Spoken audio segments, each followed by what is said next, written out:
How to become the best fighter in the room fast and be a beast.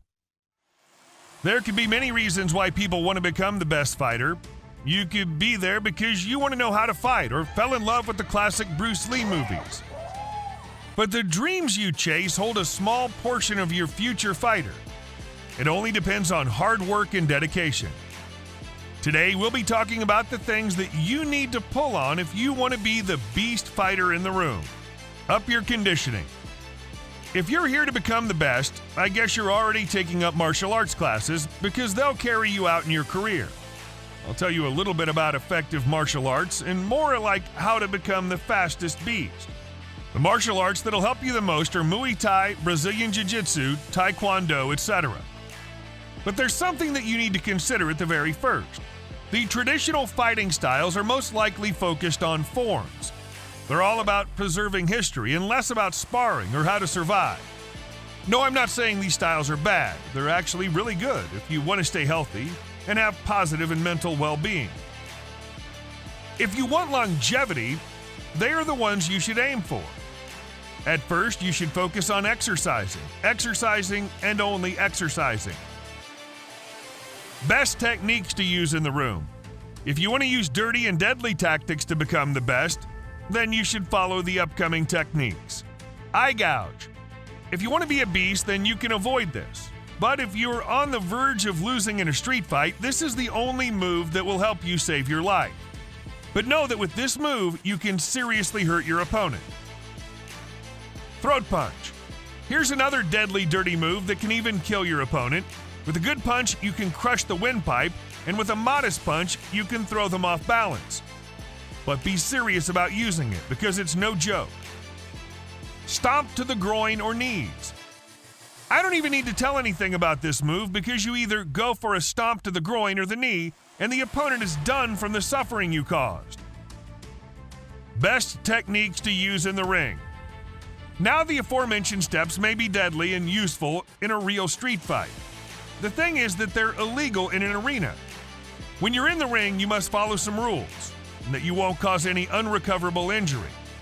Upcoming are some of the moves that will make you the king of the ring. Escape a bear hug.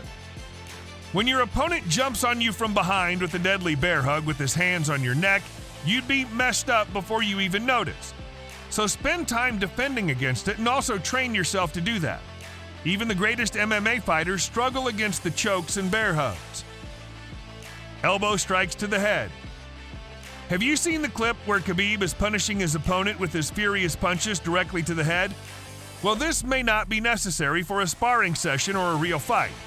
It can decapitate your opponent in just a few seconds. There's that shot. It was a leaping uppercut, it looked like, with that lead hand that dropped Tavares. Nurmagomedov really dropping bombs now with those elbows. And Tavares is all but out here. That'll do it. Khabib Nurmagomedov. The long knee. It's a direct knee towards the body of your opponent. This may seem like a video game thing, but they can be very effective if your hands and head are busy protecting you from the incoming strikes. A knee to the liver is all you need. Now we're ready to move on to phase 2, sparring. Now that you know the tactics of survival, it's time to put those to a test.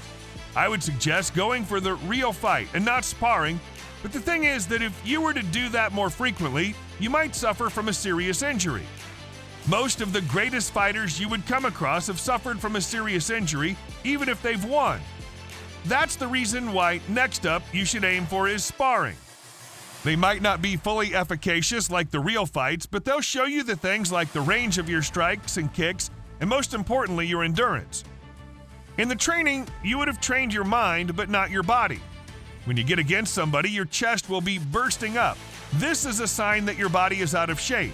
If you want to be the best and the beast, you should last longer than everybody else. But with sparring, you can use a trick, and that's through training with the big guy in the room.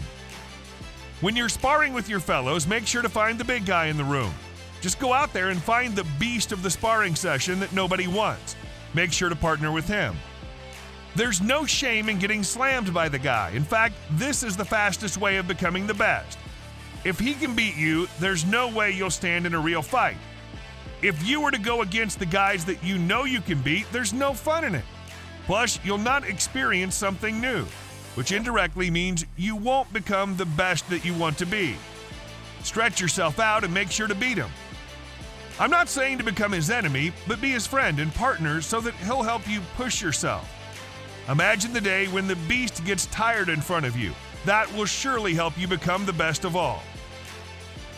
Phase 3. The local venue. This may seem rough, but it's one of the fastest ways of becoming the beast that you always wanted to be. When you're done training and sparring, it's time to put your skills to a real test. Remember that every professional fighter had an amateur where they tested their skills. So now that you're in great shape and can stay longer, just go up and find a local venue. This is the only place that'll give you a real challenge, because at some point when you get defeated, only then you'll get aware of the traits that you're still a newbie. Don't fall out, don't lose hope. It's a new opportunity to learn something. But know that going to a local venue frequently might get you injured seriously. So before going on the next time, make sure to refine your skills and master your weaknesses that appeared in the previous match. Don't lose hope. When you're down, don't take it as your defeat, but as an opportunity that you're not perfect yet. Stronger defense. You might have heard a stronger defense is the best offense, or something like that. The truth is they're right. The greatest fighters of all time, like Muhammad Ali, Canelo Alvarez, etc., are known for their defensive maneuvers. Canelo's only known for his quick reflex and great counterpunches. Just holding up your hands to defend yourself is a really poor strategy. You can get hurt yourself pretty bad or break your bones, so give it your best try. No nightlife. It shouldn't sound weird to you because if you want to be the best and the beast, this is the first habit you should give in. Say no to bars and clubs. The long nights and no sleep will not only diversely affect your body, but will create unnecessary drama in your life.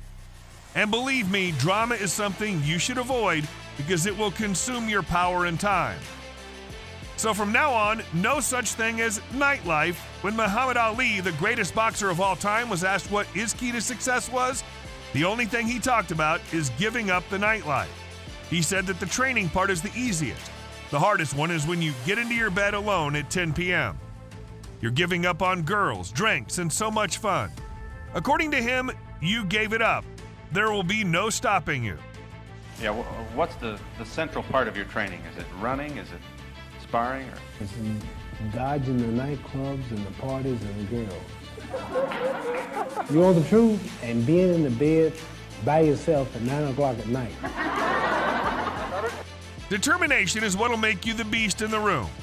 If you were to apply all these tactics, you will become the best in no time. What do you think about this video? Don't forget to mention some other maneuvers in the comments section. Now, if you admired our video, press the thumbs up. Also, subscribe to our channel for more fighting videos. We'll see you in the next one.